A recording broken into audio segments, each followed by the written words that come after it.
Retired Marine Infantry Officer Joe Little remembers when training money for his unit was so short every man got 4 blanks, then we made butta-butta-bang noises and threw dirt clods for grenades. Now, Little is director of the Defense Department's Close Combat Lethality Task Force and leading an effort to manage $2.5 billion worth of DoD investments into weapons, unmanned systems, body armor, training and promising new technology for a group that has typically ranked the lowest on the U.S. military's priority list, the grunts. But the task force's mission isn't just about funding high-tech new equipment for Army, Marine and Special Operations Close Combat Forces. It is also digging into deeply entrenched policies and making changes to improve unit cohesion, leadership and even the methods used for selecting individuals who serve in close combat formations. Launched in February, the new Joint Task Force is a top priority of Defense Secretary Jim Mattis, a retired Marine Corps infantry officer himself. With this level of potent support, Little is able to navigate through the bureaucratic strongholds of the Pentagon that traditionally favor large weapons programs such as Air Force fighters and Navy ships. This is a mechanism that resides at the OSD level, so it's fairly quick. We are fairly nimble, Little told Military.com on July 25. And because this is the Secretary's priority, the bureaucracies respond well because the message is the Secretary's. Before he's done, Little said, the task force will reinvent the way the squad is perceived within the department. I would like to see the squad viewed as a weapons platform and treated as such that its constituent parts matter, he said. We would never put an aircraft onto the flight line that didn't have all of its parts, but a Marine squad that only has 10 out of 13? Yeah. Deploy it. Put it into combat. We need to take a look at what that costs us. And fundamentally, I believe down at my molecular level, we can do better. Improving the squad. Mattis' February 8 memo to the service secretaries, Joint Chiefs of Staff and all combatant commands announcing the task force sent a shockwave through the force, stating personnel policies, advances in training methods, and equipment have not kept pace with changes in available technology, human factors, science, and talent management best practices. To Little, the task force is not out to fix what he describes as the U.S. military's phenomenal infantry and direct action forces. Our charter is really just to take it to the next level, he said. In terms of priorities, the material solution is not my #1 concern. Gifted grunts. For starters, the task force is looking at ways to identify Marines and soldiers who possess the characteristics and qualities that will make an infantry squad more efficient in the deadly art of close combat. The concept is murky, but we are investing in some leading-edge science to get at the question of what are the attributes to be successful in close combat and how do you screen for those attributes? Little said. How do you incentivize individuals with those attributes to come on board to the close combat team, to stick their hand in the air for an infantry MOS? Colonel Joey Polanco, the Army service lead at the task force, said it is evaluating several screening programs, some that rely on big data and analytics to see if this individual would be a better fit for, say, infantry or close combat formations. Polanco, an infantry officer who has served in the 82nd Airborne and 10th Mountain Divisions, said the task force is also looking at ways to incentivize these individuals to want to continue to stay infantry. Little said the task force is committed to changing policy to help fix a wicked problem in the Marine Corps of relying too heavily on corporals instead of sergeants to lead infantry squads. In the Marine Corps, there are plenty of squads that are being led by corporals instead of sergeants, and there are plenty of squads being led by lance corporals instead of corporals, he said. I led infantry units in combat. There is a difference when a squad is led by a lance corporal, no matter how stout his heart and back, and a sergeant leading them. Every Marine must be ready to take on leadership roles, but filling key leader jobs with junior enlisted personnel instead of sergeants degrades unit cohesion, Little said.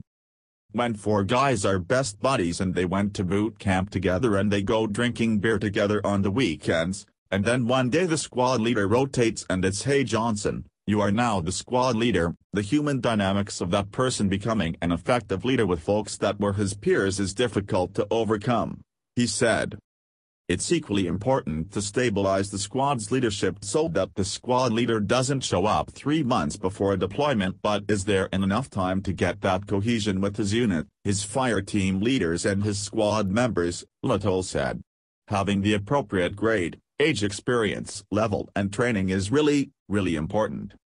The Army is compiling data to see if that issue is a persistent problem in its squads. When we get the data back, we will have a better idea of how do we increase the cohesion of an Army squad, and I think what you are going to find is, it needs its own solution, if there in fact is a problem," Lethality said. No budget, but deep pockets. Just weeks after the first U.S. combat forces went into Afghanistan in late 2001, the Army, Marine Corps and U.S. Special Operations Command began modernizing and upgrading individual and squad weapons and gear. Since then, equipment officials have labored to field lighter body armor, more efficient load-bearing gear and new weapons to make infantry and special operations forces more lethal. But the reality is, there is only so much money budgeted toward individual kit and weapons when other service priorities, such as armored vehicles and rotary-wing aircraft, need modernizing as well. The task force has the freedom to look at where the DoD is investing its research dollars and render an opinion on whether those dollars are being well spent, Lethality said. "I have no money, I don't want money. I don't want to spend the next 2 years managing a budget. That takes a lot of time and energy. But I am very interested in where money goes. So, for instance, if there is a particular close combat capability that I believe represents a substantive increase in survivability, lethality, you name it, for a close combat formation, and I see that is not being funded at a meaningful level, step one is to ask why," he continued. "Let's get informed on the issue, and then if it makes sense, go advocate for additional funding for that capability."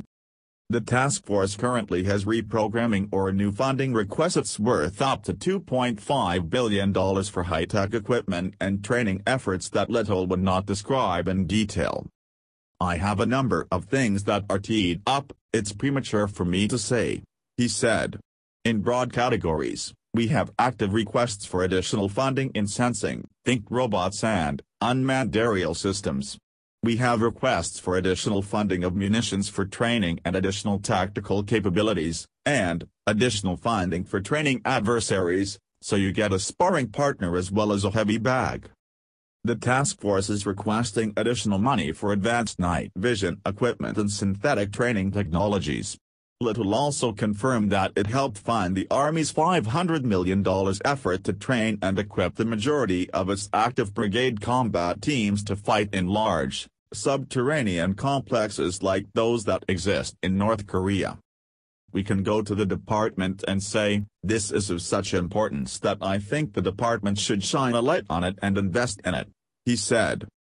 Endorsing futuristic kit.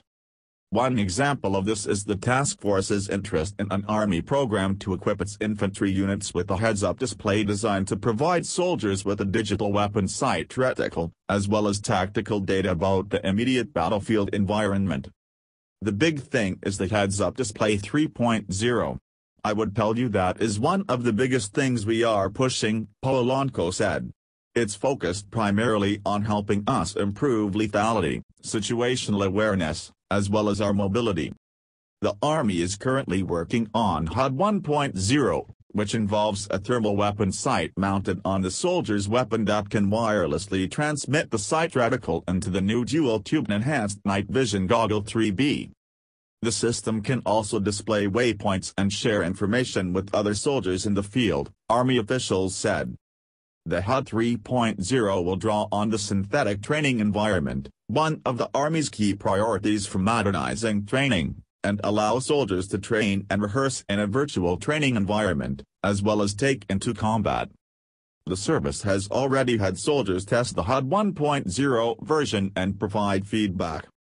If you look at the increased lethality just by taking that thermal reticle off of the weapon and putting it up into their eye, the testing has been off the chart, Brigadier General Christopher Donahue, director of the Army's Soldier Lethality Cross-Functional Team, said at the Association of the United States Army's Global Force Symposium earlier this year. The Army tried for years in the 1990s to accomplish this with its Land Warrior program, but it could be done only by running bulky cables from the weapon sight to the helmet-mounted display eyepiece. Soldiers found it too awkward and a snag hazard, so the effort was eventually shelved. Whatever we want to project up into that reticle, that tube, it's pretty easy, Donahue said. It's just a matter of how you get it and how much data. We don't want too much information in there either, we've got to figure that out. The initial prototypes of the HUD 3.0 are scheduled to be ready in 18 months, he added.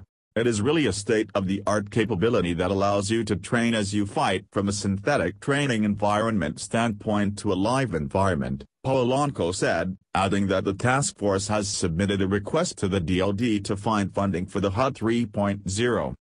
One of the things we have been able to do as a task force is we have endorsed and advocated strongly for this capability. It's going forward as a separate item that we are looking for funding on, he said. Perhaps the biggest challenge before the task force is how to ensure all these efforts to make the squad more lethal will not be undone when Mattis is no longer in office. We ask ourselves every time we step up to the plate to take on one of these challenges, how do we make it enduring? Little said. How do we ensure that the progress we make is not unwound when the priorities shift? So it's important when you take these things on that you are mindful that there ought to be an accompanying policy because they can't just get unwound overnight, he said.